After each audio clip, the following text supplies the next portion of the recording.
জুলাই গণ অভ্যুত্থানের পরে নেত্রকোনা জেলায় শান্তিপূর্ণভাবে আমরা রাজনৈতিক কর্মকাণ্ড চালিয়ে যাচ্ছি।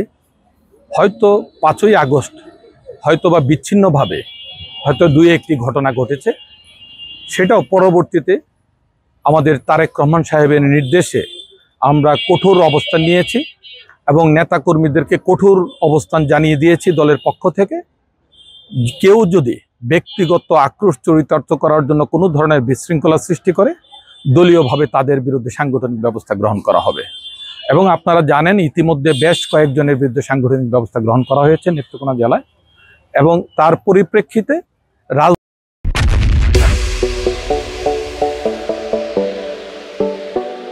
রাজনৈতিকভাবে আর ব্যক্তিগত আক্রোশ চরিতার্থ করার দুঃসাহস আর কেউ আমার দলের দেখাচ্ছে না।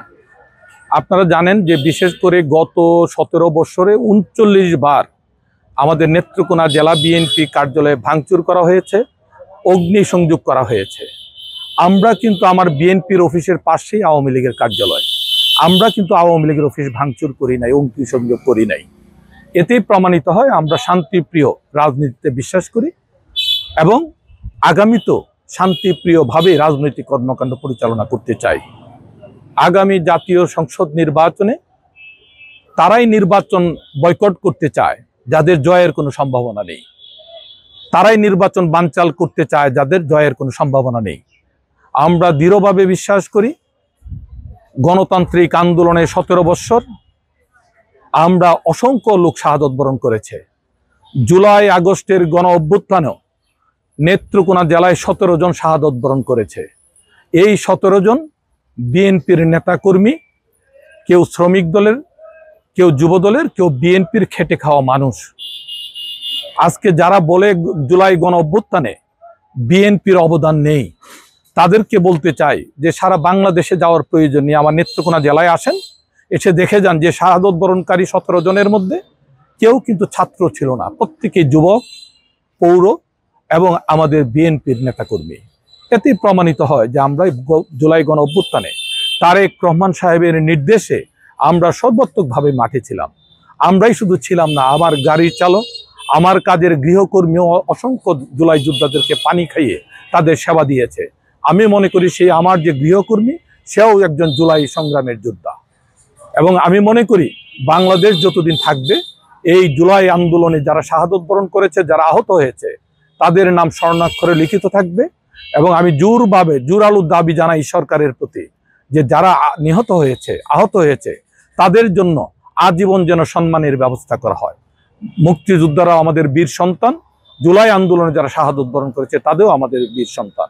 চক্রান্ত চলছে দেশি এবং বিদেশি, তাদের এজেন্টদের মাধ্যমে নানান ধরনের দাবি দাওয়া উত্থাপিত হচ্ছে, যেটা বাস্তবিক অর্থে কখনো এটা সামঞ্জস্যপূর্ণ না। আবার আমাদের গণতান্ত্রিক আন্দোলনে, জুলাই আন্দোলনে যারা শরিক ছিলেন, তারাও আজকে বলতে শোনা যায় যে স্থানীয় নির্বাচনের জন্য আমরা জুলাই আন্দোলন হয়েছে, আগস্ট অভ্যুত্থান হয়েছে।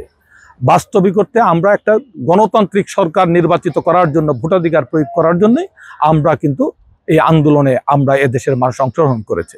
এটি ইউনিয়ন পরিষদের মেম্বার নির্বাচিত করার জন্য শাহাদত বরণ করে নাই, চেয়ারম্যান নির্বাচিত করার জন্য শাহাদত বরণ করে নাই। একটা গণতান্ত্রিক পরিবেশ, গণতান্ত্রিক অধিকার ফিরিয়ে আনার জন্য কিন্তু আমরা আন্দোলন করেছি। সেই হিসাবে স্থানীয় নির্বাচন এটা একটা অনেক সময় সাপেক্ষ ব্যাপার। এটা অন্তত কম পক্ষে বাংলাদেশে ইউনিয়ন পরিষদ নির্বাচন, মেয়র নির্বাচন করতে গেলে 2 বছর সময়ের প্রয়োজন। সেটা কোনোভাবেই এই অল্প সময়ে সম্ভব নয়। সেই কারণে আমরা মনে করি জাতীয় সংসদ নির্বাচনে, সুষ্ঠু নিরপেক্ষ নির্বাচনের মাধ্যমে একটি গণতান্ত্রিক সরকার আসবে এবং তারা সকলের মাধ্যমে, সকলের অংশগ্রহণের মাধ্যমে একটি নির্বাচিত জনপ্রতিনিধি সরকার আসবে। বিএনপির প্রতি আস্থাশীল এবং ইনশাল্লাহ আমরা ব্যাপকভাবে আমাদের জনসমর্থন আমাদের প্রতি থাকবে বলে আমি দৃঢ়ভাবে বিশ্বাস করি।